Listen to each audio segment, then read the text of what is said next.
আসসালামু আলাইকুম সম্মানিত দেশবাসী, বিশেষ করে আমি মাননীয় প্রধানমন্ত্রীর কাছে দৃষ্টি আকর্ষণ করছি। আমি একজন মাদ্রাসা এমপিভুক্ত শিক্ষক। আমার চাকরির বয়স 26 বছর চলতেছে। এই কোনোদিনই এরকম শুনি না যে ফান্ডের টাকা নেই। আজ মে মাস চলে গিয়ে জুন মাস প্রায় শেষের দিকে চলে আসছে, এখন পর্যন্ত আমাদের মেসের বেতনের কোনো খবর নাই, অথচ আমরা করুণ অবস্থায় আছি। কারণ আমাদের ছেলেদের সন্তানদেরকে লেখাপড়া করান, প্রাইভেটের বেতন এবং অনেকে টাকায় লেখাপড়া করে তাদের বাসা ভাড়া ইত্যাদি ইত্যাদি খরচের, অনেক অসুস্থ আছে তাদের চিকিৎসা, অর্থাৎ এই মাসের ঈদ চলে গেল না, সব দিক মিলিয়ে আমরা খুব কঠিন অবস্থা আছি।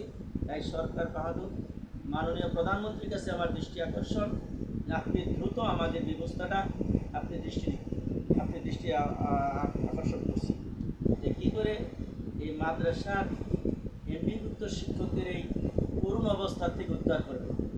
এটা আপনার কাছে আমাদের সবিনয় আবেদন, দ্রুত এই পদক্ষেপটা আপনি সমাধান করবেন।